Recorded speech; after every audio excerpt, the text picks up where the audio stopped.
Olá a todos, sejam bem-vindos a mais um InfraCast, o podcast da Frente Parlamentar Mista de Portos e Aeroportos. E hoje contamos com a presença de Gesualdo Silva, diretor-presidente da Associação Brasileira de Terminais Portuários. Seja bem-vindo, doutor Gesualdo. Muito obrigado, o prazer é todo meu de estar aqui com vocês. Há algum tempo já tencionava bater esse bate-papo aqui contigo. E a Associação Brasileira dos Terminais Portuários. Obrigado. É bom que já conserte já logo no começo para a gente não ter problemas aí ao longo do podcast. E ao meu lado, o diretor-presidente do Instituto Brasileiro de Infraestrutura, Mário Povia. Seja bem-vindo, Mário. Obrigado, Thales. Gesualdo, prazer tê-lo aqui. Uma honra para a gente, na verdade, ter aqui para a gente bater um papo sobre a BTP, sobre Gesualdo. Você que é um querido amigo aí de longa data.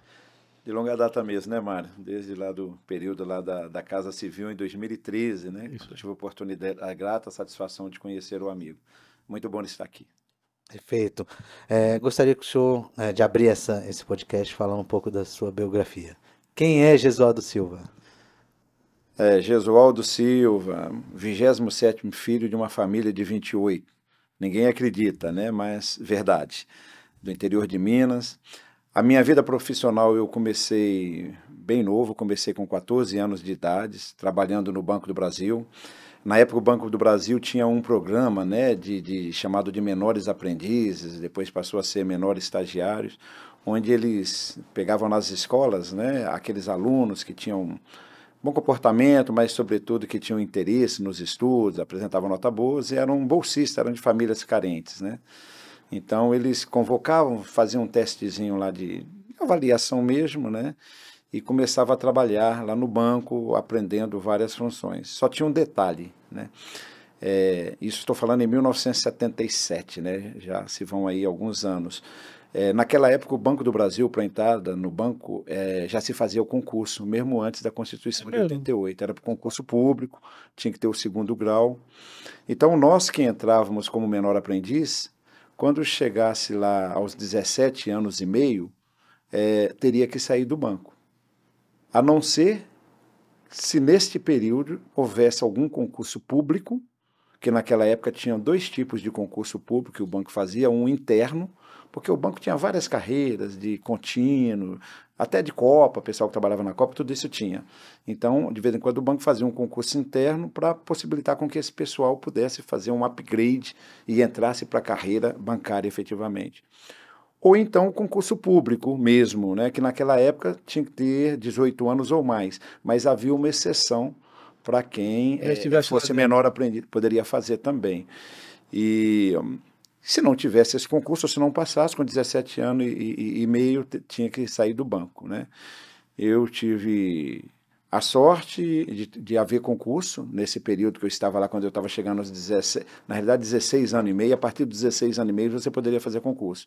Então, quando eu tinha lá 16 anos e meio, houve dois concursos, um interno e um externo, e eu passei nos dois, né?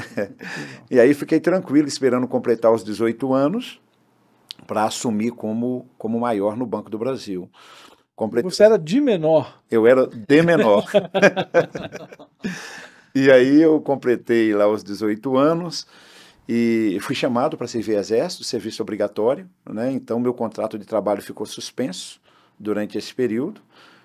Continuei sendo funcionário do banco, mas contrato suspenso. Fiquei 1 ano no exército, né? Gostei muito daquela vida lá não, porque tinha que ter muita disciplina e aquela rigidez não era comigo, mas eu levei a sério, né? No ano que eu estava lá, em agosto, quando todo mundo estava sendo promovido a soldado, eu fui promovido a cabo. Então eu saí do exército, dei baixa no exército em primeira baixa, já como sargento da reserva, né? Naquele mesmo ano, né? Porque era cabo, então eu saía como sargento e voltei para o Banco do Brasil. E continuei no Banco do Brasil até a minha aposentadoria, que foi em 2013, em abril de 2013, e aí veio quando eu conheci o setor portuário, né? Porque lá em abril de 2013 tinha a medida provisória, né, 595, e a ministra Gleisi Hoffmann, ela participava do Conselho de Administração do Banco do Brasil. Tá.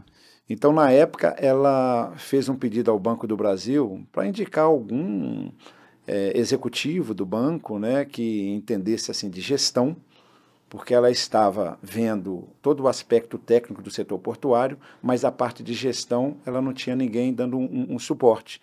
E era costumeiro, né, o governo pedir gente do Banco do Brasil, parece que Caixa Econômica também, né, para trabalhar cedido no governo. E então, nessa época, como eu estava aposentando, o presidente do banco me indicou que eu tinha acabado de fazer um projeto, né, bem significativo no banco. Aliás, a única parceria público-privada federal que existe, administrativa, foi feita aqui em Brasília, o Complexo Data Center, entre o Banco Brasil e Caixa, e eu fui o presidente do consórcio que levou isso a cabo. Tá? E foi aí que eu fui indicado para vir e trabalhar lá na assessoria, oportunidade aí que eu conheci o Mário, né, que nós conversamos aqui, vim justamente para tratar de gestão. Mas só voltando rapidamente no Banco do Brasil, então eu fiz uma carreira lá de 35 anos no Banco do Brasil.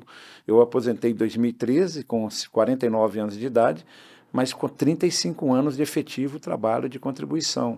Eu fiz uma carreira longa, né? Meu curso superior eu fiz, já estava no banco, fiz alguns cursos de governança corporativa e também de tecnologia da informação na Fundação Getúlio Vargas. Praticamente seu único emprego, né?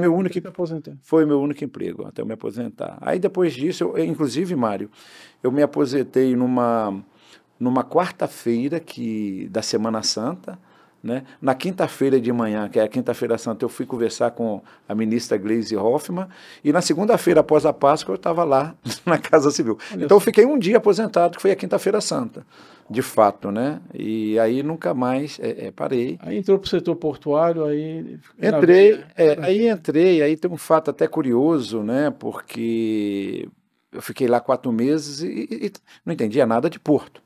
Né? Aliás, 2 coisas estranhas que aconteceu. Eu cheguei lá para conversar com ela falou de porto e aeroporto e mandou procurar Penim. Aí eu não entendi nada. O que é Penim? O que é aquilo outro?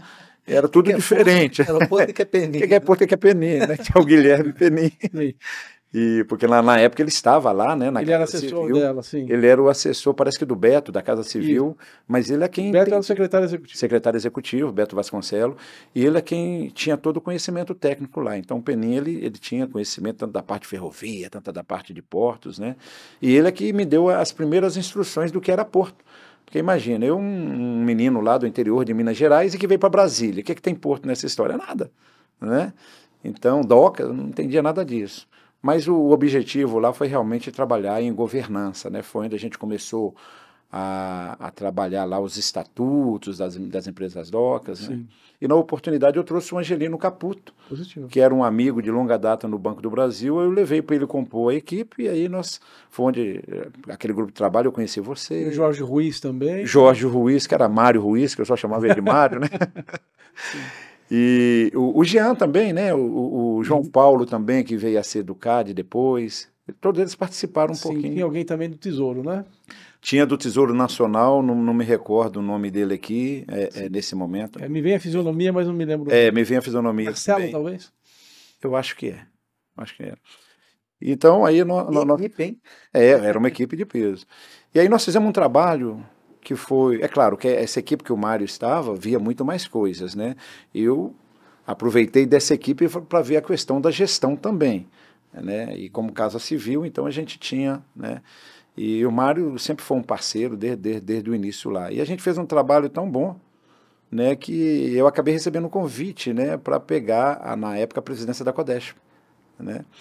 E aí, por problemas assim de ordem... Até um fato, né, um pouquinho de hilário depois, até questão de ordem pessoal, tipo problema aí com a família, né, doença na família, eu não pude ir, né, não poderia aceitar, e como o Angelino estava comigo, eu falei, olha, vai ter que ir tu mesmo aí e tal, porque a ministra quer... Não, Jesus, mas eu não posso. Rapaz, não tem no poder, você sabe a minha situação. Eu que não posso, você pode. Aí ele encarou, a ministra... na época cogitamos até o Mário, mas ela já tinha o plano, né, para o Mário, que era ANTAC, né, Mário? Exato. Nessa época eu já estava como diretor interino, né? Estava como diretor interino em 2013. Exato. E de fato fui... Mas ela foi textual, a gente podia escolher quem quisesse, exceto você. que você já tinha, não sei se você já sabia, mas você... Não sabia, Pois eu fiquei sabendo agora dessa notícia. né, então você já estava definido, sim, para permanecer na ANTAC e até na diretoria geral. E aí eu não pude, mandei o Caputo, e aí virei para a ministra, trabalho feito em 4 meses, não tem como eu permanecer aqui, já que eu não posso. Aí eu saí, né, e fui até trabalhar um pouquinho lá no Cicobi, né, setor de confederação. Agora, um fato inusitado é que 3 dias depois que eu saí, aliás, a última reunião minha que eu participei, nós fizemos na ANTAC, lá na sala de reunião da diretoria, com o PGR, inclusive. A gente validou aquelas coisas lá, né? O pessoal do PGR estava lá e que a gente estava vendo aquelas metas, renda variável. Honorário variável. Variável, aquela coisa toda. E ali que a gente fechou tudo e ali eu comuniquei a vocês que eu estava saindo. Já tinha falado para a ministra, né? Já havia colocado o Caputo no Conselho de Administração, né? E 3 dias depois, né, até então o ministro Leônidas Cristino saiu, entregou o cargo de ministro, né? Aí eu recebo um telefonema da ministra Gleisi, e diz, o cara saiu, e aí a presidente falou, pega aquele menino do Banco do Brasil lá, quem sabe... Você quase foi ministro, então, do... Quase foi. Ela recebia o convite inicial, mas é o que eu falei com a ministra, falei, ministra, a minha situação permanece. Ela falou, mas ministro fica em Brasília. Eu falei, ministro de Porto. Já viu? Uma coisa bem tranquila, né? Bem tranquila, assim, eu acho que tudo tem seu tempo, né? Verdade. E aí eu falei para ela a situação, expliquei de novo tudo, e ela entendeu. Mário, e aí aqui eu tenho que falar, realmente foi uma decisão muito difícil. É aquela história, você quer, mas não pode. Né? Para mim seria um desafio muito bom. Sem dúvida. Né? Embora talvez eu não tivesse no nível adequado ainda, né? Tinha muito chão para percorrer para chegar lá, mas de qualquer forma seria um desafio interessante, né? Mas eu não podia. Né? E fato que aí houve não houve a negativa direta, mas houve uma conversa no sentido da inviabilidade, e aí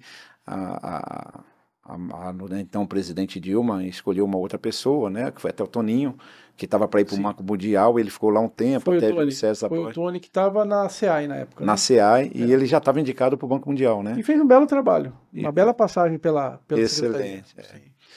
Mas, pronto, aí eu fiquei, aí eu estava na iniciativa privada, no sistema de cooperativa, né?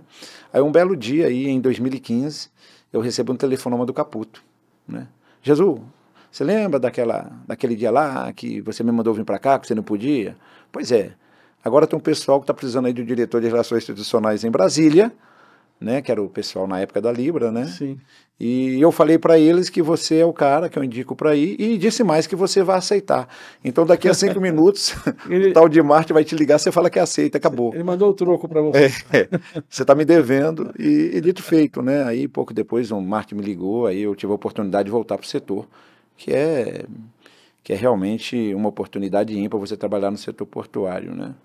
E fiquei lá até 2019, quando aí, em função daquela arbitragem e tudo, né? Sim. Aí houve aquele problema da Libra, e aí eu fui convidado a assumir a presidência da BTP, né? Assumi em março de 19, e logo na sequência eu tive a felicidade de contratar a Cláudia Borges, na época, que hoje é a diretora executiva, mas à época era na realidade jornalista na área de infraestrutura, já tinha tido uma experiência, né?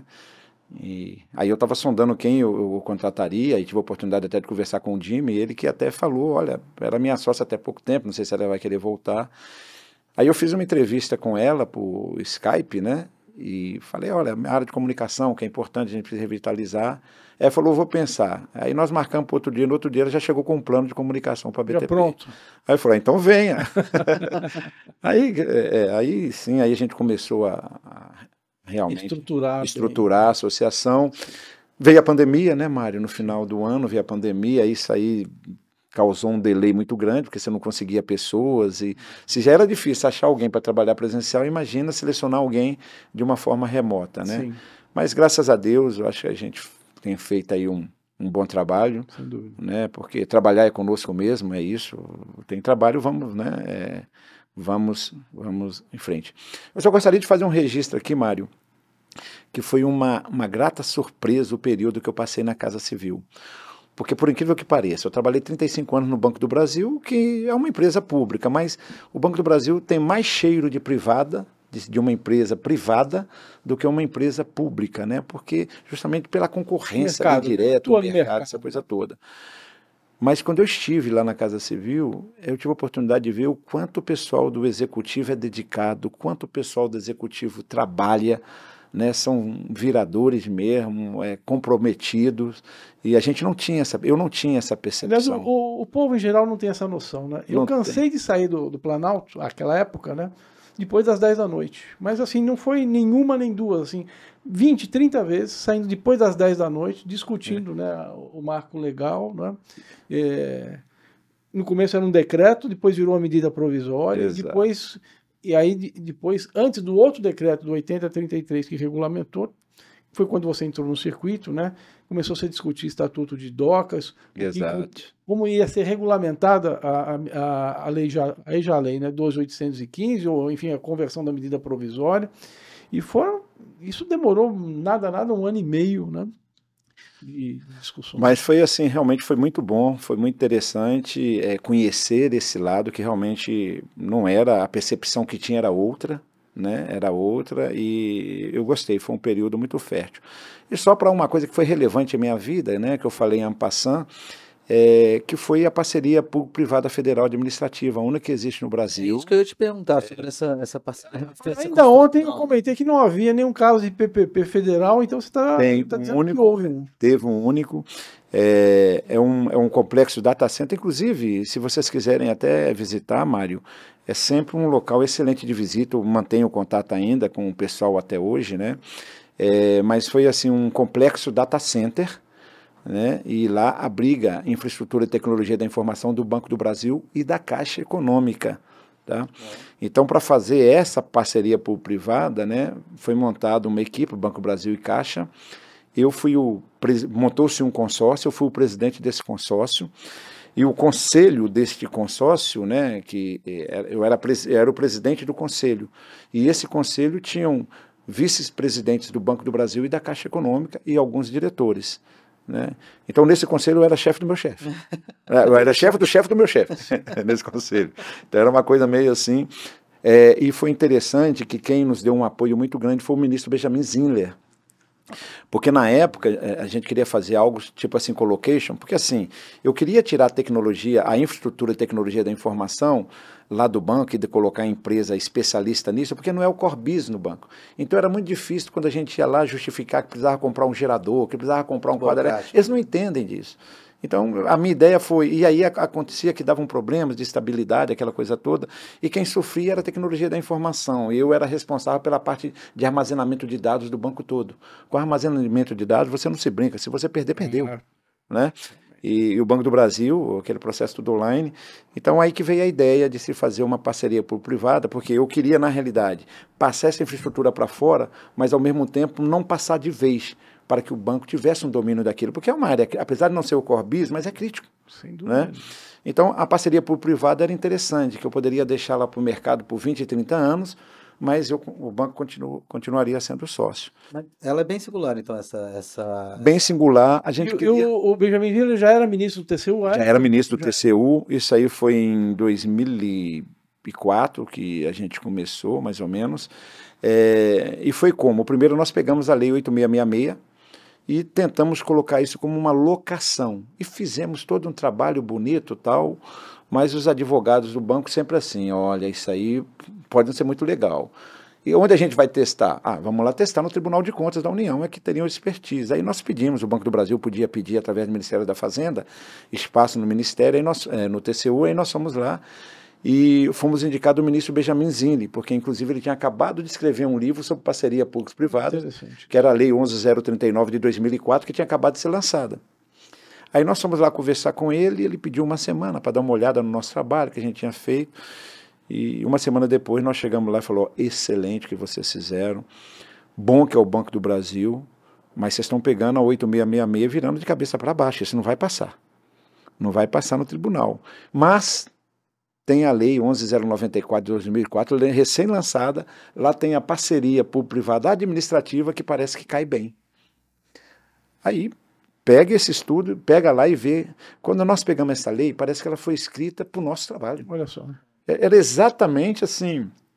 Aí a gente colocou, tanto é que quando nós fomos no planejamento para apresentar, que a gente queria fazer uma PPP, o cara falou, mas como é que vocês pensam? Eu falei assim, na época era o Luca Navarro, que estava lá, o Navarro Prado, e estava o Carlos Ari Samfield, que trabalhava, sim, e aquele outro, eu me lembro o nome dele recentemente, ele fala sempre sobre parceria público-privadas aí, me deu uma falha aqui agora, mas depois eu me lembro o nome dele.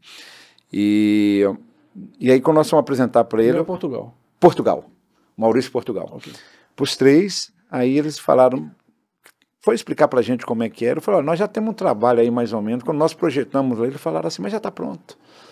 Então, mas porque a gente já tinha desenhado, né, lá no Banco do Brasil, uma equipe bastante competente.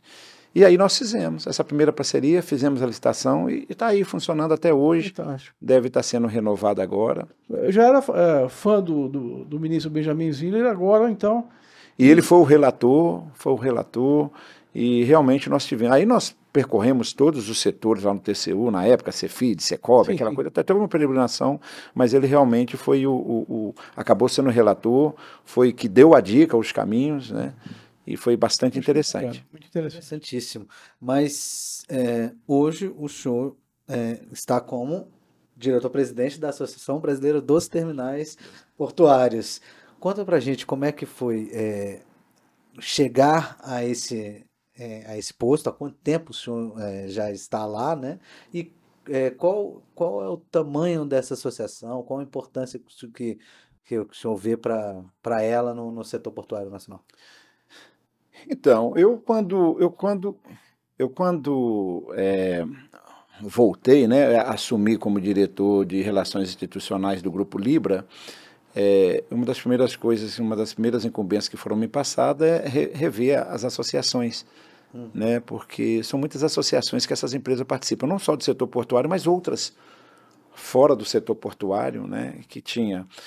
E era um gasto assim... Era um orçamento muito alto com associações, porque tinha muita cota extra, aquela coisa toda, né? Era coisa. Então eles me colocaram para ver isso. Então, a primeira coisa que eu fiz foi selecionar algumas associações, eu conversei com as pessoas, né? E lá da Libra, quem participava em quê, tinha que me explicar, né? Onde já não tinha ninguém participando, eu já deixava um X do lado da associação, porque você não tem ninguém participando, em tese, não entrega, né? E algumas que eu fiquei assim, eu mesmo resolvi pegar para mim a participação no conselho, né? Então, de imediato, eu entrei para o conselho da Abratec, entrei para o conselho da BTP, e na época tinha o Peclis, né? O Pecli. Gustavo Pecli. Gustavo Pecli, ele participava, então comecei, como na época ele era presidente da Abitra, né? E do conselho da Abitra, então eu vim para cá, para a BTP. Tá? E aí eu vim aqui na BTP, tudo, não via muita coisa assim não, inclusive a Libra tinha 3 terminais aqui, uma das coisas que eu queria fazer primeiro era tirar os terminais da BTP. E eu digo a verdade, eu falo isso, e porque, aliás, isso me ajudou depois quando eu vim para a BTP, eu explico por quê. Porque na realidade eu não via assim, na época eu via a Abratec mais atuante, o Serginho sempre sim, atuante, mantendo a gente ali, né, aqui, então na realidade o que segurou aqui foi o Fundaf, né, porque tinha as ações e os advogados falaram, não, a gente precisa ficar, senão a gente perde aí o direito de reivindicação do Fundaf. Então foi assim que eu tive acesso às associações e começar a entender um pouquinho como elas trabalham, né, e aí eu fui ficando aqui na BTP, e vinha como conselheiro e via que precisava ficar atento, porque de vez em quando aparecia alguma pauta, né? Na época estava Mantelli. Era o Mantelli, mas pouco depois aqui ele teve aquela questão de saúde e começou a afastar. Sim. Então ficava mais o Wagner, né? Assim, a direção da BTP, né? Na época. Mas na época era um período assim, fraco de pautas, Não na BTP em si, mas no setor. Então, não estou julgando que a BTP lá, a gestão deles não era... Não estou falando nada disso. Eu só estou falando que as pautas, né, tava num período meio morno de pauta, até 2017 que veio o 9048, aí foi uma sacudida, né, boa, que houve uma sacudida boa na associação. Aí eu comecei a participar, né, das associações e tal, e na BTP eu comecei a ter uma participação mais ativa, aí eu passei a ser titular. Antes eu era suplente do Antônio Carlos Sepúlveda, né? E aí, num segundo mandato, eu já passei a ser titular do conselho e comecei a me engajar, né? Aí deu a vacância aqui em 2019, inclusive um fato interessante, que a gente montou uma equipe lá, né, na BTP para escolher um executivo para isso, né? E eu estava nessa equipe. Eu mais uns 3 ou 4 conselheiros estavam nessa equipe. E para escolher e avaliando os vários nomes, essa coisa toda, tal, e chegou o dia da reunião do conselho, né, tinha uns nomes lá avaliados, e aí fez a reunião do conselho, foi até lá em São Paulo, no hotel que a gente, no Intercity, né, e a Libra já estava naquela situação lá, já era 2019, né, a arbitragem já tinha havido aquela coisa toda, eu tinha até um contrato lá com a Libra de apagar as luzes, né. Aí foi feita essa reunião, houve essa reunião do conselho para decidir sobre, né? Aí eu estava nessa equipe, eles pediram até que eu falasse a minha opinião primeiro, tal. Aí eu falei dos nomes, né? E aí eles me pediram se eu podia sair da sala. Eu achei até estranho, assim, falei, pô, só porque a Libra tá, né? Estão me pedindo para sair da sala nesse processo de escolha, achei assim. Aí eu saí da sala, tudo. E o Sepúlveda era o presidente. Aí eles continuaram lá, uns 10 minutos depois, o Sepúlveda abre a sala e fala, presidente, por favor. Aí foi uma grata surpresa, né? Já havia né, um consenso entre eles lá. Eu, sinceramente, eu não tinha percebido. Senti algumas sondagens, que você não é bobo, né? Você sente, mas jamais. E ele já tinha, inclusive, né, ajustado tudo com a Libra, né? Lá com o Roberto Lopes, que era o presidente, né? E tinha o Osmar, né, que era o chairman da companhia, que foi da Shell, né? E eles já tinham ajustado para ele. Tanto é quando eles me falaram, eu falei, não, gente, mas eu estou uma Libra, como é que faz? Ele falou, Gesualdo, está tudo resolvido, liga lá. Eu já liguei, o Omar já me ligou. Gesualdo, tranquilo, cara, se você continuasse aqui, eu sei que ia ter uma empregabilidade, mas possivelmente é no Rio, mas é uma oportunidade, é boa para o setor, e o pessoal acha que você seria um nome interessante. Aí eu falei, bom, então vamos, né? Se eles acham, quem sou eu para dizer que não? Mas tremi um pouquinho nas bases. Eu achei assim que seria um desafio. Um desafio novo, né? Um desafio novo que eu... Até então, era 35 anos de Banco do Brasil, 4 anos na Casa Civil, Sicob, né? Depois Libra ali, e aí eu já entendia mais do setor, sabia da importância do setor. Mas na Libra você andou muito bem, né, Gesualdo? Eu me lembro, eu estava na agência ainda, né? E havia toda uma questão de derretimento da empresa mesmo, né? Havia uma dificuldade muito grande por conta da arbitragem, por conta da renovação do contrato, aquela questão toda, e você, no institucional ali, você andou muito bem, assim, né? Eu acho que nessa interlocução, né? Quer dizer, não acusou o golpe em momento algum, né? Manteve o alto nível da companhia, que é uma empresa familiar, né? Mas você andou muito bem. Aqui estou dando um testemunho, né? Acho que ali você já se destacou bastante bem. Bom, você já se destacou, pelo que eu vi, no serviço militar, no Exército lá, já saiu com patente. Rapaz de carro. Então já está no DNA. Era instrutor de telegrafia lá, aprendi aquilo rapidinho, gostei, aí passei a ser instrutor. Saiu com patente do Exército, passou com 17 anos no concurso, foi para...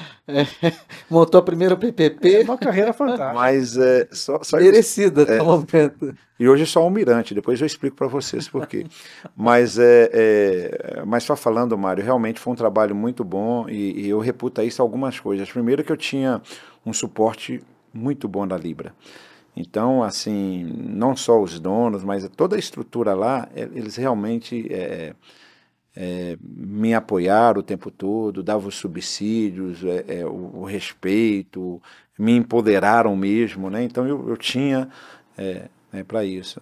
E por outro lado vocês, né, que você que estava lá na ANTAC, a equipe que você tinha, o Penin também, que, né, já estava lá na secretaria, são pessoas que a gente teve um relacionamento e sabia da justeza dos propósitos, daquela coisa E toda. da tua Então, seriedade também, né? exato, então foi uma coisa assim que nesse momento foi muito importante. Sim, Mas só falando da minha patente de almirante, por né? favor. É porque, assim, nós temos vários almirantes aí, tem o Murilo lá, o almirante, né? Sim. Tem o Lima Filho, e eu falei, pô, também tem que ser almirante, né? Então a minha pergunta foi o seguinte, o almirante manda em quem? Manda no capitão de mar e guerra. Aí eu pensei duas vezes, contratei um almirante, um capitão de mar e guerra para a BTP e sou chefe dele. Então agora eu sou almirante. Então nós podemos chamá-lo de almirante. Almirante Jesualdo também. Quem é o capitão de mar e guerra que está contigo lá? É o Robson, ele foi, Robson Silva, ele foi oficial de ligação na época aí da CEP, você deve conhecê-lo. E aí a gente teve a oportunidade lá de contratá-lo, ele presta um serviço muito bom lá pra gente. Legal. Perfeito. Doutor Jesualdo, mas só para eu entender, quantos associados hoje a BTP conta? Ah, sim. Então, a BTP, 35 anos de existência, né? Então, ela foi fundada lá em 89 e de lá para cá, sempre participou ativamente em todos os momentos cruciais do setor, né? Lá são combativos mesmo, né? Vocês conhecem vários dos conselheiros, né? Hoje o presidente do conselho é o Dr. Roberto Oliva, o antecessor foi o Clítio, né? Que hoje já está num outro estágio, né? Já está junto a Deus, e o Sepúlveda. Eu peguei já na época do Antônio Carlos Sepúlveda, depois o Clítio, e agora o Roberto Oliva. Todos eles sempre bastante atuantes e sempre, assim, o conselho da BTP é muito atuante, ele sempre define. Eu nunca fiquei e fico num vácuo de orientação do conselho. O conselho sempre responde e rapidamente, né, o que a gente faz. Então isso traz a BTP no patamar, né, que ela continua sendo de uma associação altamente representativa do setor. Eu diria a mais representativa, sem demérito de outras associações, cada uma na sua, né? Mas por que eu falo representatividade? Hoje, nesse momento, nós somos 94 empresas associadas. E essas empresas associadas têm 200, são proprietárias, né, são detentoras, o termo correto é esse, de 242 terminais portuários instalados em 22 estados brasileiros. Não só terminais que atendem longo curso, mas terminais também de navegação no interior. Tá? Bom, é quase tudo, né? Quase tudo. Ainda temos 17 estações de transbordo de carga e temos também uma que opera com quadro de boias lá no Pará, que é um modelo novo. Mas está nessa de conta operação. dos 242 ou não? O quadro de boias não, o quadro de boias seria 243, mas os ETCs não. Os ETCs estão nos 242. Tá. São cerca de 132 arrendamentos, 94 TUPs, 17 ETCs. Tá? Essa variação aí varia para mais, para menos, porque é o seguinte, aí também tem associados que têm contrato emergencial, ou contrato temporário, e a gente acompanha para e passo, né? Cancela o contrato, a gente tira da base, apesar dele estar operacional, a gente coloca num outro ponto, né? Então a gente tem um acompanhamento. Mas é muita gente, né? 94 associados. 94 associados. E aí, Mário e Thales? São muitos interesses, mas também isso também gera uma força muito... A pluralidade da BTP é que realmente que faz a diferença. E nós temos instrumentos de governanças bastante potentes. Não há um assunto que a BTP não participe, né? Todos os assuntos nos interessam. Todos os perfis de cargas nós temos. Nós temos na área de container, na área de granéis líquidos, granéis sólidos, mineral, ferro.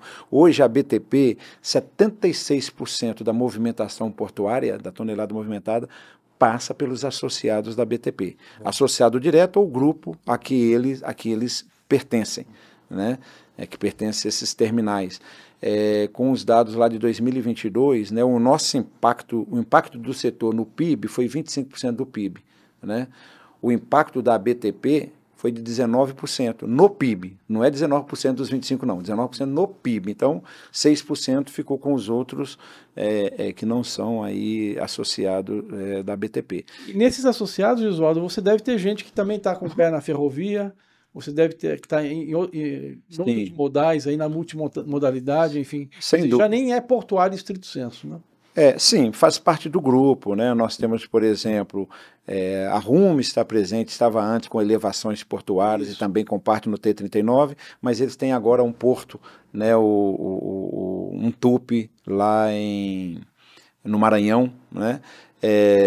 Nós temos também a VLI, que tem lá o terminal lá em Santos, Tiplan, né?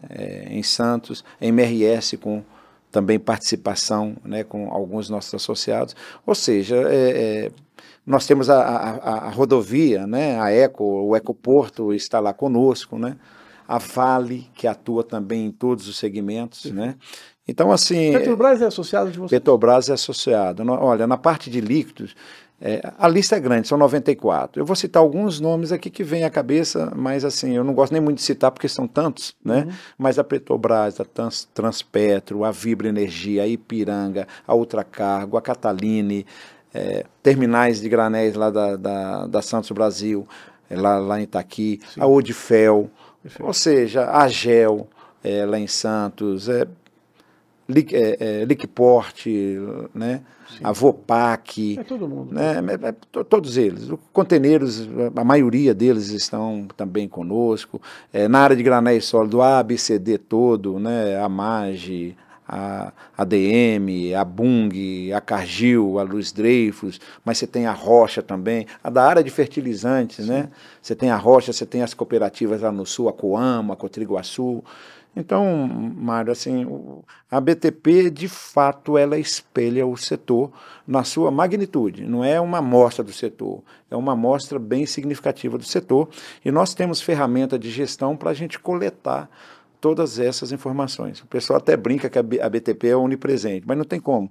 Em todas as consultas públicas, em tudo a gente tem alguém que tem interesse, porque todos esses perfis estão lá na associação. E a reunião de conselho, então, deve ser...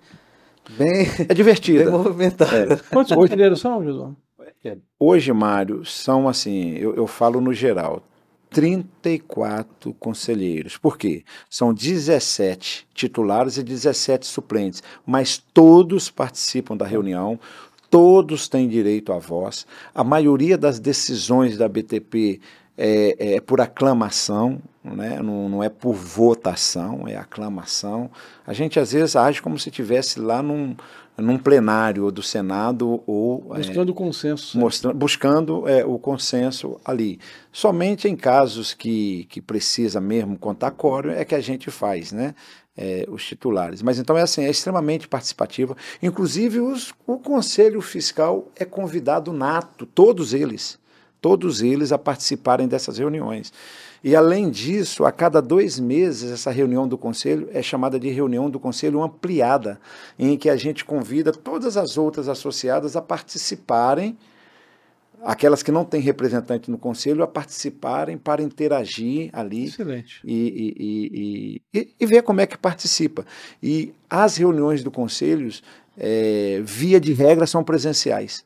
Um ou outro caso, como, por exemplo, a desse mês de junho, a gente vai fazer no início de julho, e a gente vai fazer virtual por uma série de motivos aí, de viagem que a gente acabou de fazer, então as agendas ficaram, mas normalmente elas são presenciais, ou em São Paulo ou em Brasília, justamente para fomentar essa estrutura. E todos os assuntos são colocados lá, na diretoria executiva nós prestamos conta orçamentária e financeira, todas as reuniões.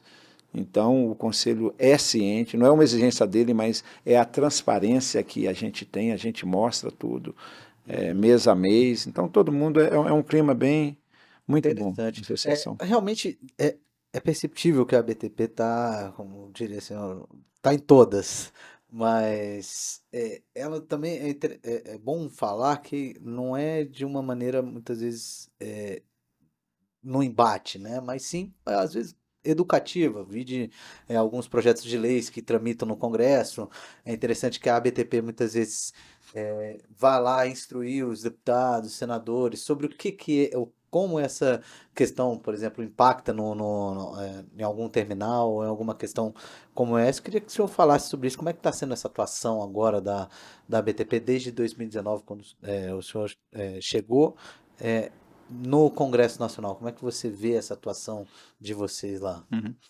Não só no Congresso, mas em todas as instâncias, né? Porque assim, nós trabalhamos com o setor público, né? São contratos, de uma certa forma, administrativos. Não é concessão, mas é um contrato administrativo que tem ali e você precisa desse relacionamento. Então, onde precisa...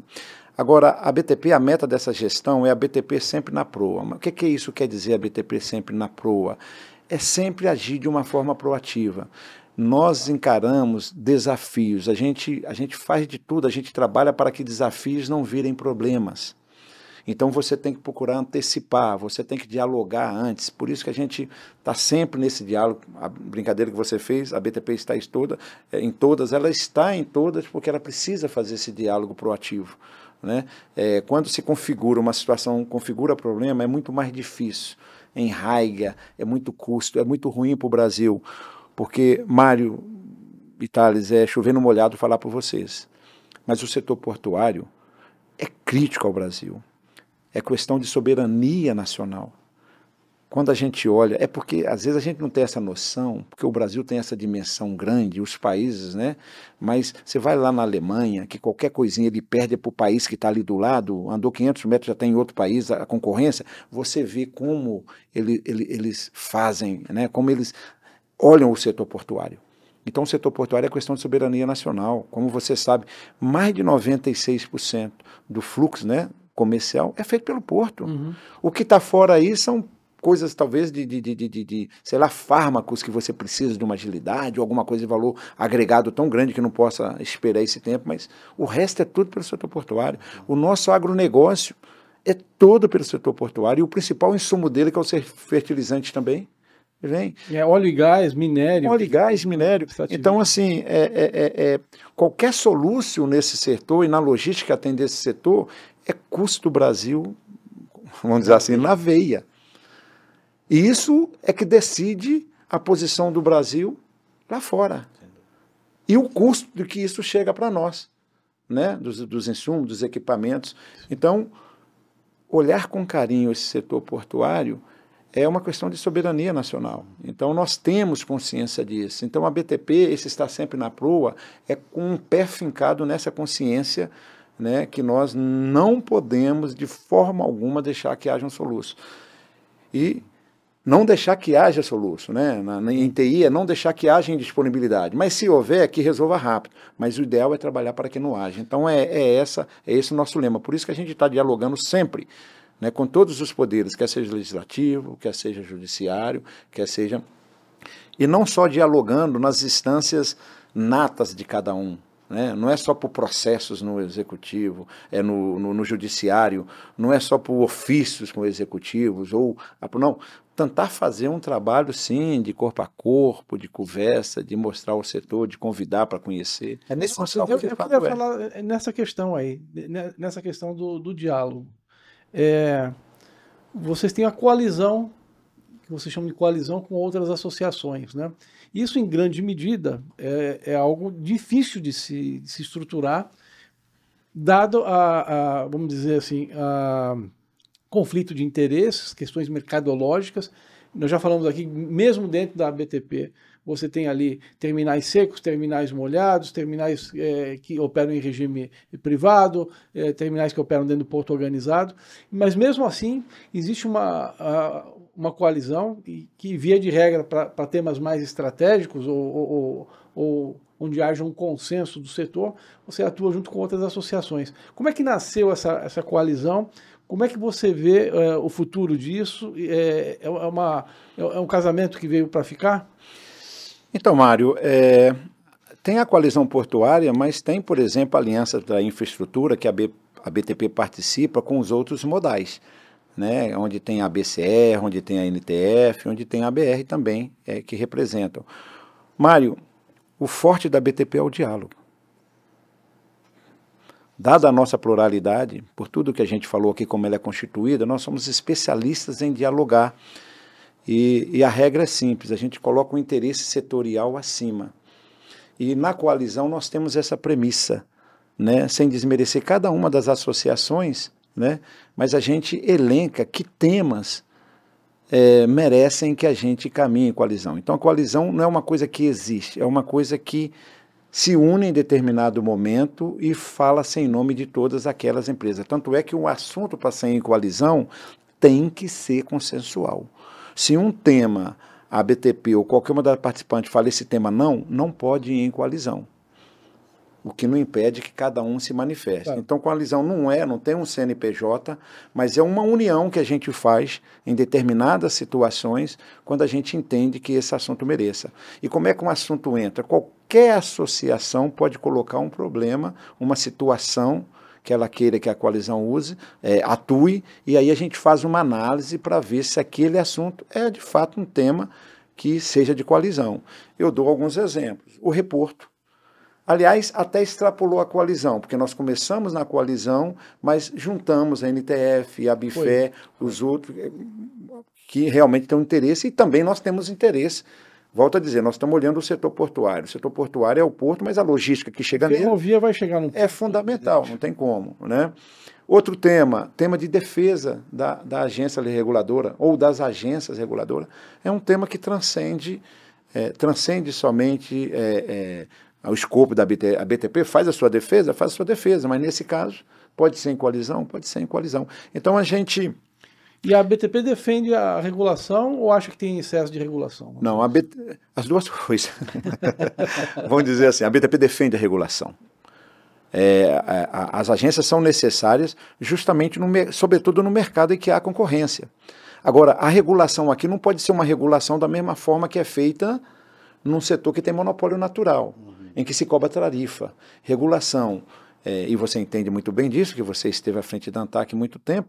Regulação no ambiente competitivo é outra, você fomenta a competição, mas fomenta a competição também até um determinado motivo, porque você não pode permitir também algo predatório, que é ruim para o setor, é ruim para o Brasil. Nem tanto o monopólio, mas nem tanto... né?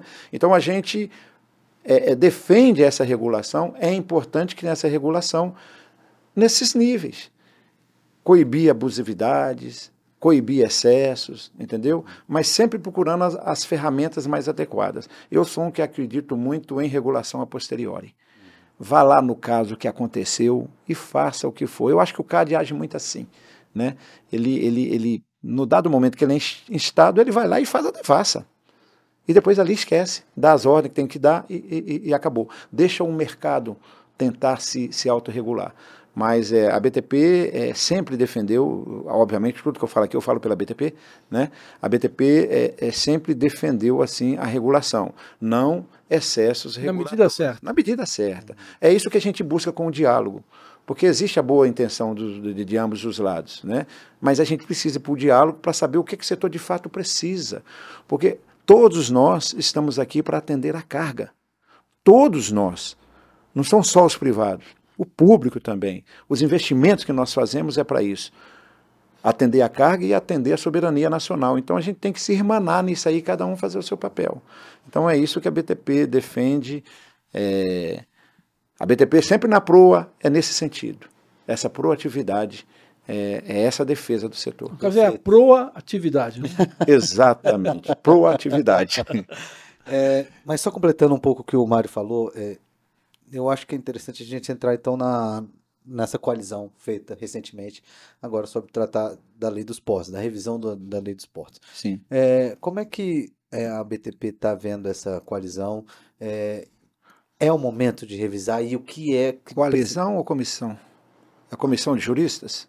Exato. Sim, tá. Foi feita para que a gente pudesse ter essas lutas, né, dentro dessa revisão da lei dos portos. Queria entender um pouco como é que a BTP está vendo. Chama CEPORTOS, né? CEPORTOS. Como que a BTP está vendo essa questão? É necessário? É preciso? Excelente, meu amigo. Não só essa comissão, mas o próprio Navegue Simples e outras iniciativas que a gente já vinha. Desburocratizar e simplificar, isso tem que ser uma constante, né? Qual o grande objetivo? O grande objetivo é o seguinte: deixa o setor trabalhar, de uma forma tranquila para que ele possa atender a tempo e a hora as demandas e que tenha segurança para fazer os investimentos necessários para isso. Nós estamos falando aqui de um setor, volto a dizer, de soberania nacional. Então, tudo que você identificar, qualquer coisa que você identificar que pode causar uma falta de sinergia, que pode ser um gargalo, a gente tem que trabalhar. Tem que ter o espaço para trabalhar isso.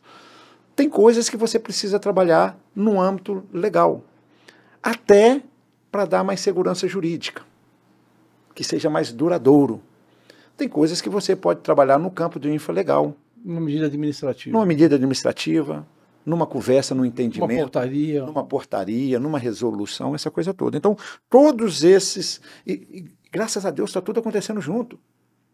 Está acontecendo na CEPORT, está acontecendo na VEG Simples, né, para que as coisas comecem a andar juntos. Tá?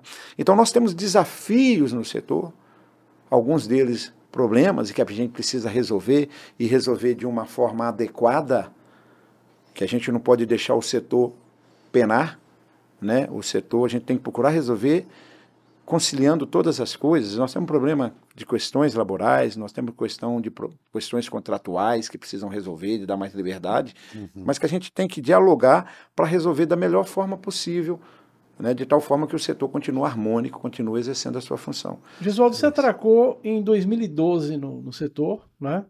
E nós estamos em 2024, né? E se você poder traçar um paralelo, né, do setor portuário em 2012, na tua visão, porque é hoje, o sarrafo subiu, as nossas discussões são mais nobres, ou você acha que os problemas continuam os mesmos? Bom, Mário, eu entrei, a bem da verdade, em 2013, né, com a 595, que foi o meu, então eu não tive a visão da 8630, né, mas hoje eu tenho uma experiência muito grande da ABTP, não só porque eu convivo com pessoas que viveram e que são empresários, que são CEOs e que contam ali, é a história vivida, não é uma história escrita, não é o que eu li de livro, né? Quando eu cheguei lá na Casa Civil, eu li lá um trabalho todo grande que tinha feito pelo Banco BNDES, na época com a Verax, aquela coisa toda, Banco Mundial. Sim. Eu li tudo, foi teoria. Né? Hoje eu tenho conhecimento de carne, de conversa com as pessoas que viveram cada um desses momentos. Não há dúvida que a gente teve uma evolução. Não há dúvida que teve uma evolução. Mas ainda temos pontos que nós precisamos liberar. A 12815, na proposta dela de atratividade de cargas, de investimento no setor... Choque de oferta. Né? Eu acho que ela teve uma felicidade. Não vou falar nem pelo número de autorizações que foram feitas, não estou entrando nisso não. Mas, por exemplo, tiveram as renovações antecipadas. Sim. Isso aí foram coisas que possibilitaram resultado imediato, investimento. Né? Várias licitações aí, o pessoal acreditando, participando, várias autorizações de terminais privados que aconteceram, né? Os privados, cara, em sua maioria continuam cargas cativas, né? Que são cargas verticalizadas mesmo. Mas mesmo assim, no segmento de contêineres, saíram novos terminais que já estavam em andamento. Então, nessa parte de choque de oferta, eu acho que evoluiu bastante, a gente vê isso, são os números, 1.300.000 toneladas, não tem como um KGR 4 vezes o PIB, né? Agora, no ponto de gestão, algumas coisas realmente, aí eu falo pelo que eu vejo na BTP, né, essa vida, carne escrita, há pontos que precisam ser melhorados. Essa questão da centralização em Brasília, de uma certa forma, que não vou entrar no mérito se foi necessário ou não necessário, tem as justificativas que levaram, mas a gente defende a descentralização, mas a gente defende também com algum controle, né? Sempre tem que ter isso, um CAP mais forte, não o dono de tudo, mas um CAP mais forte, com uma participação mais ativa, a sociedade portuária, né, quem investe no porto ali participando dessas tomadas de decisão, dá mais liberdade às autoridades portuárias, diante desse contexto, é um conjunto, né, dá mais liberdade de atuação, é o que a gente vê o modelo landlord aí fora, sim, no mundo, né, você fala com as autoridades portuárias, em alguns casos tem limites de ação, mas está lá, até negociação, até 100 milhões é para sua conta aí, e eles são mais livres para resolver, sobretudo essas questões pontuais, né. No Brasil tem situação, igual agora a situação no Rio Grande do Sul, de repente a gente está vendo lá a operação, autorização quase que imediata, né, de operação de container lá no Espírito Santo, terminal que até então era só celulose, essa coisa toda. A gente precisa ter flexibilidade para essas coisas, para atender a demanda, né? Então, nesse sentido, viu, Thales, que a gente vê, sobretudo nessas seportos, né, que muitas das coisas têm que ir para o regramento legal, senão, né, a gente não tem a segurança jurídica necessária, justamente para dar mais flexibilidade. Olhe, os terminais arrendados têm vários problemas, mas quem está fora também tem alguns problemas que precisam ser, né? A gente tem que procurar igualar, né? Procurar deixar tudo isonômico, mas eu falo muito assim, mesmo que não existisse os TUPs, a gente precisava fazer muita flexibilização no contrato, porque para atender a demanda. O que a gente tem que pôr na cabeça aqui é justamente isso, uma mindset. A dinâmica do mercado, né? É a dinâmica do mercado. Muito interessante. Gesualdo, a BTP está bem estruturada hoje. Você trabalha quantas horas por dia, mais ou menos? Eles que trabalham, a Cláudia, o pessoal lá. Eu não, eu fico na minha lá. A Cláudia que pega no batente lá? Na realidade, Mário, é o tempo todo, né? A BTP é nossa. A gente percebe isso. A pessoa, quando gosta do que faz, né, não tem sábado, não tem domingo. Tá? A minha questão é outra. Você é casado, tem 2 filhas? 2 filhas. E o pessoal dá bronca em você quando você viaja muito, trabalha final de semana, assim, como é que funciona isso? Dá, mas a gente negocia em casa, a gente é especialista em diálogo. Então a gente faz uma governança lá também, tem que rolar um diálogo. Isso faz parte da vida da gente, né? Esse diálogo é necessário sim, e tudo precisa ser feito, né? Tudo precisa ser, mas Deus ajuda muito. No final dá tudo certo. E a gente reza também. A gente reza. Mari como. Tem algumas vezes nas viagens que você se pega ali com... Imagina 60 membros. Não, é brincadeira. Em Houston. Né? Realmente é um desafio. E era sobre isso que eu queria. Uma outra vertente também da BTP que é interessante, que é essa vertente educativa, né? Que vocês muitas vezes vão para essas autoridades no sentido, essa aproximação é no sentido de educar, de mostrar como são as melhores práticas de governança mundiais para que se chegue aqui e possa ser praticado aqui também no Brasil. Eu imagino que essa viagem para Houston, se você puder falar um pouco, tem um pouco desse viés. O senhor concorda? Sim, na realidade tem alguns viés, né? Um deles é até ver que o que a gente está fazendo aqui também é tão bom quanto. Você não é complexo de vira-lata, não, né? De forma alguma. Eu também acho que o Brasil às vezes a gente faz, tem coisa aqui que a gente faz até melhor. Não é? Interessante. Os nossos terminais aqui não devem. Pronto. Né? Mas sim, sempre tem alguma coisa a aprender, uma novidade, isso é importante. Por exemplo, Port Community System. Né? Em alguns países eles estão mais avançados, mas a gente vê que eles têm os mesmos problemas. A gente vê lá, por exemplo, na Alemanha, que a autoridade portuária não está no Port Community System. Talvez agora eles vão entrar. Né?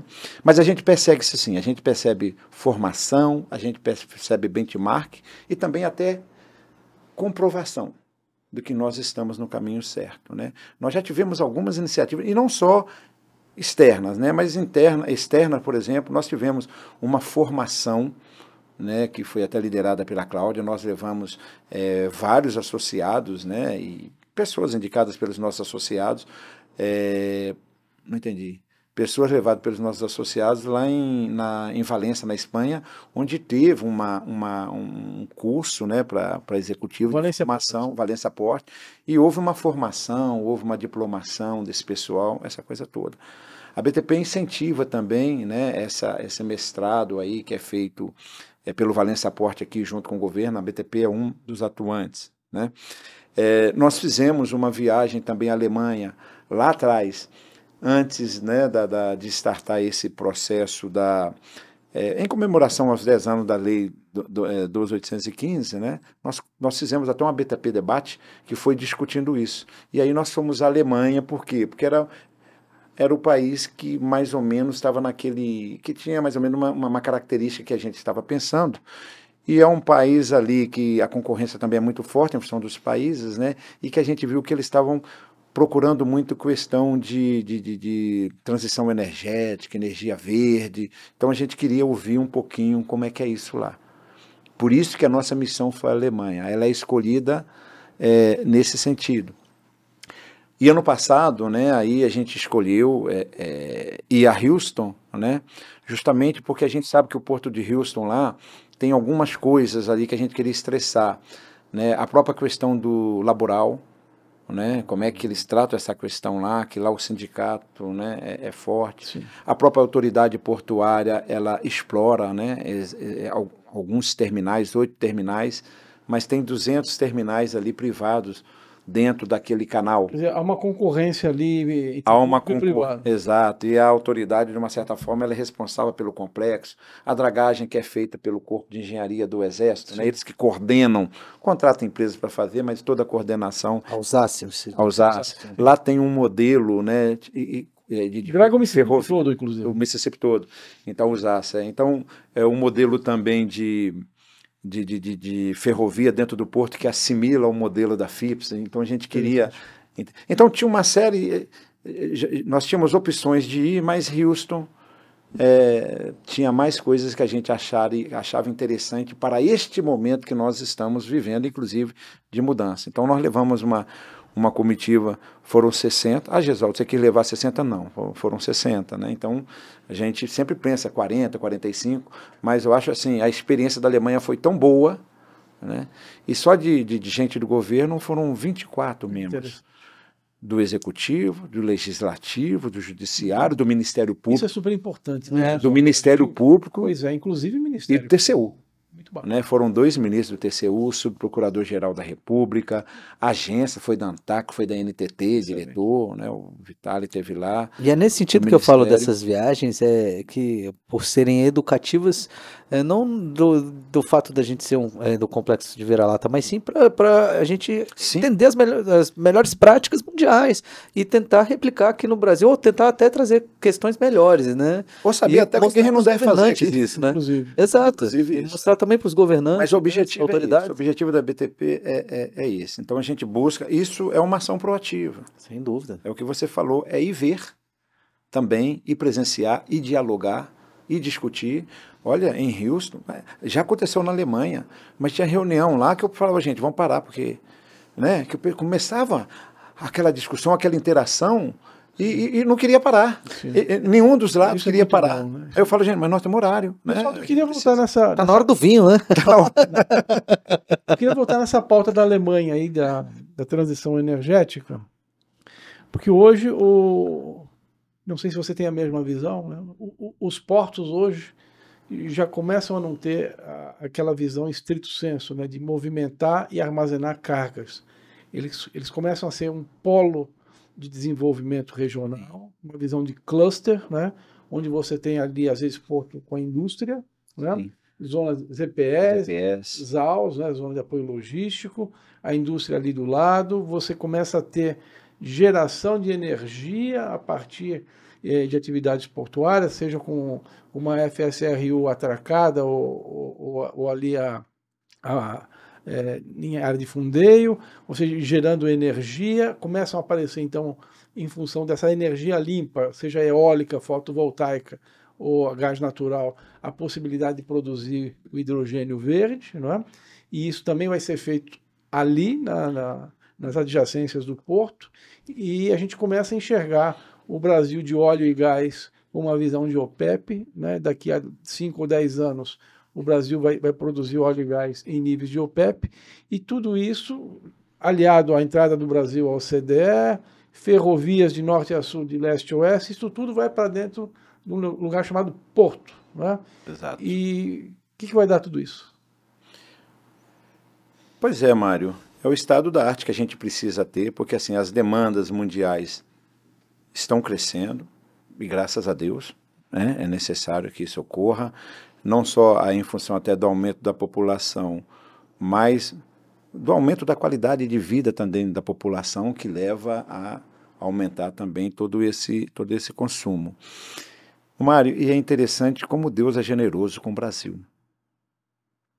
Em tudo a gente tem possibilidade de ter destaque. Olha, dentro dos países, a gente é o que tem a energia hoje elétrica limpa, que a gente usa mais daí das nossas, né, hidrelétricas, essa coisa toda. O Brasil tem possibilidade de gerar energia. Limpo também, né? Exato. Olha, a eólica, né, vários pontos do Brasil. Lá na Alemanha, eles já tinham mapeado pontos aqui no Brasil para a geração do hidrogênio verde. Primeira fase lá de amônia para conduzir. E mapeou locais aqui que eu jamais achava aqui no interior do Brasil, que tem potencial até de energia eólica, porque na realidade para gerar esse hidrogênio verde você precisa de muita energia, e tem que ser energia limpa. Isso. Né? Então eles mapearam essas possibilidades. A nossa geração offshore aqui, Mário, é mais barata do que eles, que a gente tem condições de colocar aquelas como é que fala, aquelas torres flutuantes. Então, assim, nós temos nós temos grandes possibilidades, né, de ser um grande player e um grande fornecedor, por exemplo, de hidrogênio verde aí, para o mundo, tá, em cima disso.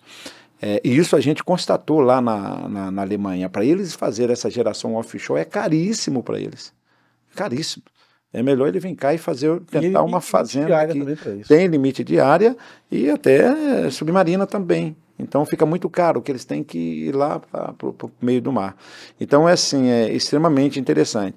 E sim, Mário, cada vez mais o Porto Indústria, né, chegando mais próximo do porto, né, essa transformação que é tão necessária. A gente sempre falou no Brasil, né, o Brasil manda matéria-prima, matéria básica, e depois tem que comprar o produto mais caro. A gente está vendo que alguns segmentos aí começa a mudar um pouquinho. Oxalá a reforma tributária possibilite um maior nível de industrialização no país, né? Exato. Falando nisso, uma das premissas dela, né? Sobre estar sempre à frente, a BTP também vem discutindo sobre a questão da reforma tributária. Isso até vocês tiveram contribuições importantíssimas na nossa mesa redonda, que tratamos aí com o deputado Luiz Carlos Rauli, e também atuam no Congresso em relação a isso. Como é que vocês estão vendo a questão da reforma? Como é que está essa atuação? É um momento bom da gente ter toda essa revisão desse arcabouço regulatório nosso do Brasil? A BTP, a gente sempre apoiou a reforma tributária, porque realmente o sistema tributário brasileiro é bastante complexo, tanto é que nas notas você tinha lá, assim, possível imposto, né? Você nunca sabia quanto de fato você ia pagar de imposto, só quando efetivasse que você saberia. Agora, é claro, ainda não chegamos a um único, né, imposto, estão aí 3 a 5, né, o seletivo, IBS, CBS e outras 2 possibilidades, mas tem uma coisa que é incomum, você sabe a base de incidência, não tem erro, e você vai estar sabendo a alíquota cabal, independendo do local que está, essa coisa toda. Então, assim, a BTP entende que era, sim, necessário, é importante que a gente dê esse passo, né? E você vê que a reforma tributária é uma coisa que transcende aí governos, essa coisa toda, é um estudo que vem sendo feito pelos técnicos, né? Muda, como é hoje, muda. É uma outra negociação, é um outro tipo de processo, mas necessário. E aqui eu uso o exemplo para entender bem do que muda o próprio reporto. Mas só pontuando, a BTP, desde quando começou lá a PEC 45, a PEC, que eu não me lembro o nome dela, acho que 70, lá no Senado Federal, o PL 3887, desde aquele momento a BTP contratou uma consultoria especialista em tributário e a gente fez uma análise interna do nosso setor, porque nós temos vários perfis de carga, então a gente analisou cada um do perfil, a sua programação tributária, né, e vimos uma coisa clara naquela época, haverá sim aumento tributário para o setor, ponto. Serviço sobretudo, né? Serviço sobretudo, haverá sim um aumento, mas tem coisas que vão acontecer que mitigam esse. Por exemplo, o princípio na não cumulatividade. Então, durante todo esse processo das PECs, a BTP deu contribuições, nesse sentido, contribuições importantes e que mais ou menos foram aceitas aí durante esse processo. Uma grande delas é garantir o princípio da não cumulatividade, ou seja, o imposto é só pago só uma vez e você vai adquirindo crédito. Mas qual a sutileza da mudança para vocês entenderem no caso do reporto? Hoje, nós temos o regime incentivado do reporto. Então, entre os tributos federais e considerando estaduais, determinado equipamento você pode ter uma isenção de 40%. Então, se esse equipamento aqui custa 100 mil, você vai desembolsar 40 mil, porque você já paga ele livre dos impostos. Ok? Com a reforma tributária, um dos objetivos da reforma tributária é justamente incentivar investimentos em infraestrutura, é não tributar e a cadeia de exportação também. Só que na reforma tributária, você vai comprar esse equipamento por 100 mil, você vai tirar 100 mil do bolso e vai pagar. E você vai adquirir um crédito de 40 mil que você pode compensar aí na cadeia e tem que ser compensado. É essa a estrutura. Agora, quais os detalhes que tem nisso? Ok, se eu invisto muito em infraestrutura e eu não demando muito insumo, que é o caso do setor portuário, que é eminentemente serviço, como é que eu uso esse crédito? Então, você tem que olhar nas possibilidades de ressarcimento desse dinheiro, porque você vai ter um gap de caixa. Planejamento tributário, né? Exatamente. Então, uma das coisas que a gente pede é a flexibilidade desse planejamento tributário, que é uma das sugestões, que é uma das propostas que a gente tem, que hoje, inclusive, estava conversando lá. Mas são ajustes, né, no projeto de lei complementar 068. São ajustes que nós estamos trabalhando basicamente 3 pontos aí. Um que a gente acha que foi um equívoco, o outro com relação à exportação de serviços, foi bem colocado. Sim. E essa questão aqui do crédito tributário, que são os ajustes finais para que as coisas fiquem um pouco redondas e cada um faça a sua parte. Desses debates eu fiquei com a impressão de quem está verticalizado levar uma certa vantagem, né? Por exatamente estender um pouco mais a cadeia, né? E você poder se apropriar dessa regra de... deixa de ter aquele negócio, né? O que é investimento, o que é consumo, né? Você joga todo o tributo para dentro de uma mesma conta, né? E você estando dentro de uma multimodalidade ou de uma verticalização, isso pode vir a beneficiar, não? Mário, eu não me atrevo a entrar nessa seara aí, nesse nível, né, de que você fez a avaliação, que de antemão eu concordo com você, porque o que você faz, o que você fala tem respaldo aqui diante a mim. Mas a regra é o seguinte, se você aumenta a sua possibilidade de demanda de insumos e você é um investidor, sim, você vai ter mais possibilidades, né? Então, se um verticalizado entra nessa regra, se ele... né, é uma trading, cresce. É uma trading, por exato. Então, se ele consegue fazer isso, talvez planejar melhor isso. Exato. Se ele consegue fazer isso, com certeza. Se for bastante demandante de insumo e de investimento, ele vai ter muito crédito e a compensação vai ter como compensar, né, como possibilitar que os outros compensem. Então, sim. Ainda mais se tiver a importação, por exemplo, né? Você na exportação tem isenção, na importação não tem isenção. Exato. Você começa a trabalhar. O que eu acho que é uma pena, por exemplo, importação de... Não vou entrar em detalhes aqui de todos, mas sobretudo fertilizante, que é um insumo para o nosso agronegócio que é vital para a gente, né? Isso aí é uma coisa que, na minha visão, né, faz parte da cadeia de exportação também. Tem uma espécie de drawback. É uma coisa nesse sentido aí. Importar fertilizantes pode... Mas, sim, mas eu acredito que isso também está sendo, né, assim, cada um está lutando aí no seu espaço. Eu, no setor portuário, eu tenho uma visão aqui, que a gente vê, né, mas eu acredito que os outros segmentos, com certeza, né, também estão vendo aí aquilo que afeta. Sem dúvida. Depois disso, de toda essa conversa, a gente ainda pode falar rapidamente sobre a sua entrada também ao Instituto Brasileiro de Infraestrutura, a sua associação ao Instituto Brasileiro de Infraestrutura, e chegou já também como presidente do nosso Conselho Fiscal. Queria que o senhor falasse um pouco sobre essa importância da entrada no IBI, ter a frente parlamentar aí também para dar respaldo também às suas demandas, né? Uhum. Então, olha, as frentes parlamentares são de extrema relevância. E ter uma frente do setor, que é de portos e aeroportos, que né, em linha com o que tem um ministério, é extremamente relevante. Porque o Congresso ele tem um condão, né, de mudar.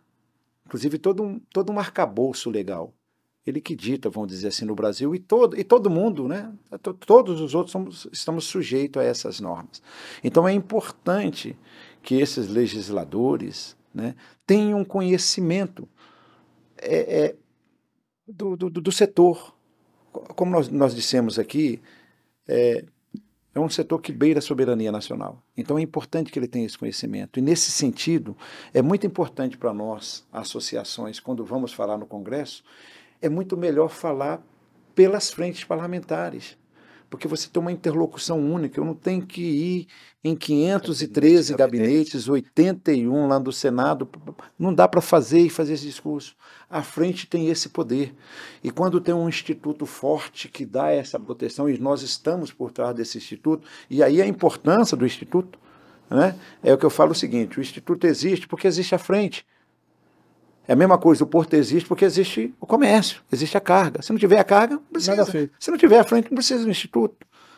Mas o instituto tem que ser forte, ele tem que ter robustez, né, para dar os elementos, para fazer com que os parlamentares dessa frente tenham um real conhecimento do setor, que aí eles podem tomar uma posição isenta. Eles não podem votar uma lei desconhecendo o que está sendo feito, né? Nós temos a plena consciência. Os parlamentares, eles são outorgados pelo povo.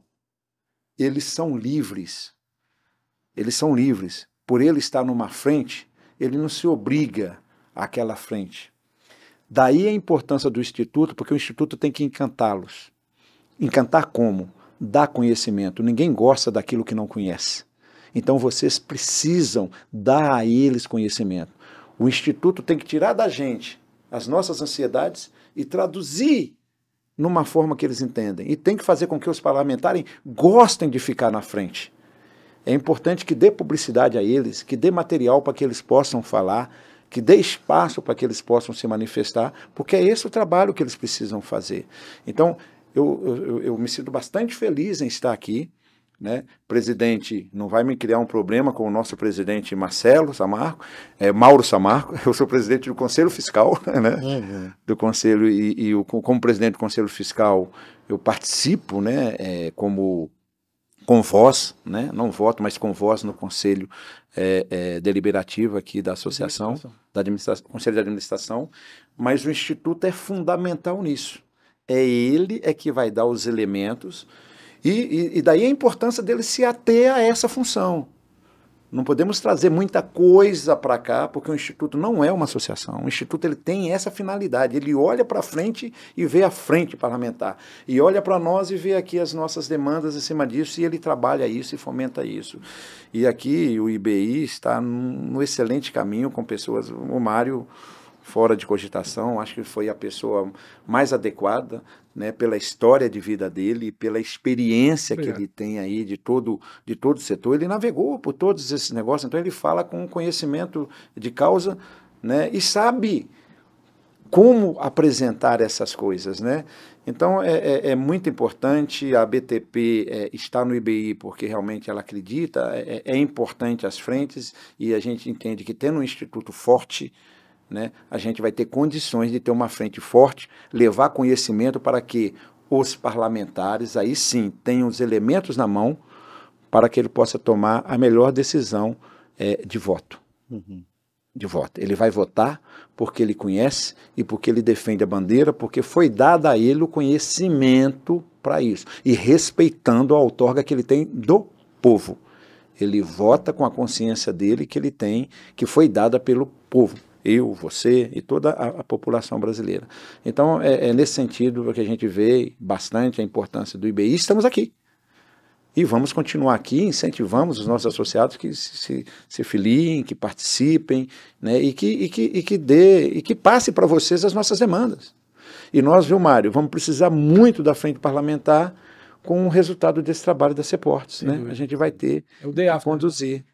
Sobretudo no day after, né, que vai ser assim aí a discussão na casa, né, que vai ser entregue lá na casa para ser discutido. Conte conosco tanto no IBI e na frente parlamentar para lutar em prol de melhorias para o setor portuário, aquaviário, de infraestrutura de transportes nacional.